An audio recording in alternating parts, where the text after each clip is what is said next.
Então, pessoal, eu peguei esses desenhos que estavam esboçados aqui para eu mostrar para vocês como que a gente faz a questão do sombreamento. Como a prof falou, a primeira coisa vocês têm que imaginar que a luz está entrando de algum lugar, onde a luz pega vai ser mais claro e onde tem sombra automaticamente a gente vai deixar mais escuro. Então, na prática, para a gente fazer esse efeito, então, se a gente imaginar que a luz está vindo daqui, só é ruim que a prof tá gravando com uma mão e com a outra pintando. Mas só pra vocês verem, ó. Então, se a luz tá vindo aqui, essa área aqui vai ser toda mais clarinha, tá? Quando eu quero pintar claro com o lápis 6B, né? Eu tô usando um 7B aqui. Quando eu quero pintar clarinho, eu pego aqui atrás, aqui nessa parte aqui do lápis. Que daí a ponta fica bem de leve no papel, eu não coloco pressão. Eu consigo pintar bem fraquinho dessa forma. E quando eu quero pintar forte nessa área da sombra, aí sim eu pego como eu uso o lápis para escrever, ou no caso esse tá pequenininho, tem que usar um pouquinho diferente, mas para colocar mais pressão, para poder apertar mais o lápis. Então, tudo que tem sombra eu vou pintar mais forte. Em desenho realista, a gente nunca deixa contorno, tudo vira sombra, tudo vira sombreamento, através do degradê, que é a técnica que a prof falou para vocês antes no vídeo, né? O degradê é isso aqui que eu tô fazendo agora, que eu vou mostrar para vocês. Eu começo pintando forte.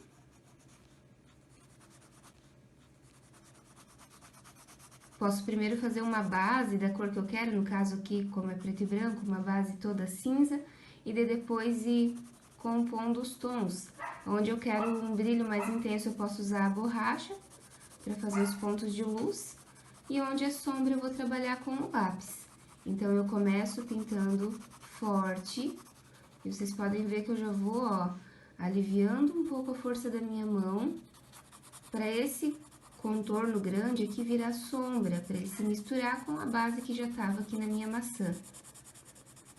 Aquilo que eu falei também sobre pintar seguindo o formato da figura, ó, a maçã ela é circular, então para dar esse efeito, para dar esse volume circular, eu vou pintando assim, fazendo o movimento da fruta, não pintando ela toda reta, senão ela vai ficar achatada, tá? Então, tudo isso ajuda a dar volume, dar luz, sombra e deixa a nossa pintura bem legal, bem bonita, realista. Então, aqui, ó, tudo que eu vejo onde ficou contorno, onde ficou mais definido, eu vou espalhando. É um trabalho, assim, que não tem que ser feito com pressa, é um trabalho minucioso. E quanto mais detalhe a gente coloca, mais bonito fica, mais real fica, né? Então, ó, tudo vira sombreamento, nada fica contornado, tá? Então, isso que eu fiz aqui seria o degradê. Degradê é isso aqui.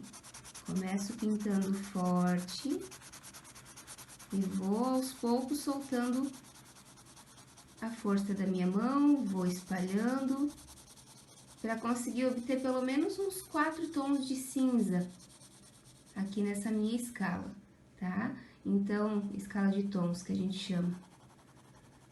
Então, prof, não, eu quero mais escuro, eu quero que apareça mais a parte escura. Volta, mistura mais um pouco, espalha, vai espalhando, vai trabalhando por camadas. É sempre bom a gente primeiro pintar mais claro e depois ir colocando as cores, a força, do que já chegar pintando forte, porque daí depois não tem como corrigir. Então, sempre vão trabalhando por camadas, colocando aos poucos, tá? No colorido vai ser a mesma coisa. Vocês, quando eu vou pintar um desenho colorido, primeira coisa, eu separo os lápis que eu vou usar, eu separo as cores que eu quero trabalhar, aí eu testo num rascunho para ver se é realmente o tom que eu quero, porque às vezes o lápis parece ser de uma cor e quando a gente vai usar ele acaba ficando de outra, tá? Então, eu testo antes, eu escolho, testo para ver se é realmente o tom que eu quero, que vai ficar parecido com a minha referência. Aí a mesma coisa, você imagina que a luz está entrando num ponto para você poder trabalhar essa luz e sombra. Quando a gente trabalha com uma referência, a gente consegue visualizar, tem que imaginar da onde que está vindo essa luz para deixar essa área mais clara e o oposto com sombra. Então, para fazer o degradê com lápis de cor, é o mesmo processo. Eu posso trabalhar só com uma cor, pintando forte e vir clareando, ou trabalhar com duas cores. Eu vou mostrar aqui para vocês, porque eu gosto de misturar as cores, dá um efeito bonito. Então, sempre pegar cores próximas, né, cores que são parecidas, assim, que combinem. Eu gosto sempre de fazer, assim, o sombreamento do amarelo com vermelho. Eu peguei esse laranja agora com o vermelho escuro pra mostrar pra vocês. Azul com roxo, assim, cores próximas. Laranja com marrom, cores que se complementam. A gente pode estar utilizando pra fazer essa pintura, tá? Primeiro vocês têm que definir o que vocês vão querer fazer, registrar, né, tirar foto, e daí como vocês vão ter a referência vai ficar mais fácil, tanto para colorir ou para fazer o sombreamento, né, que daí vocês vão ter a iluminação pronta, já vão visualizar onde tá mais escuro, onde tá mais claro, e daí é só ir fazendo esse processo que a prof tá mostrando aqui para vocês, tá? Mesma coisa, trabalhando um movimento circular, no caso aqui da maçã. Começo pintando forte. Ó, e vou soltando a força da minha mão pra ele misturar com aquela base, aquele tom de base que eu fiz no fundo.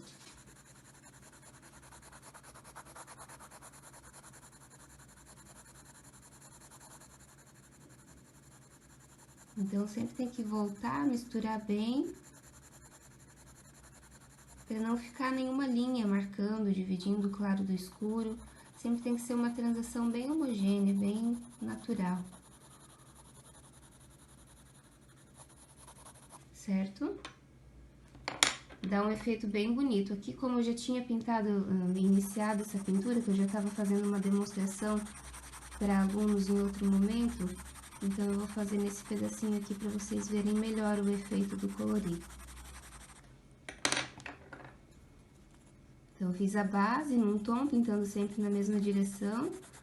E agora eu venho na área que é sombra, na área que é mais escura, e vou colocando meu outro tom. Inicio com bastante pressão na mão, também não precisa ser muito, a gente pode ir trabalhando por camadas e colocando aos poucos, né? Mas já com mais pressão na mão do que no restante que eu vou fazer a pintura.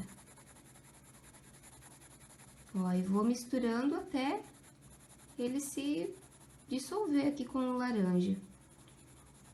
Fica uma passagem bem natural, eu não vejo nenhuma linha daí dividindo essas duas cores.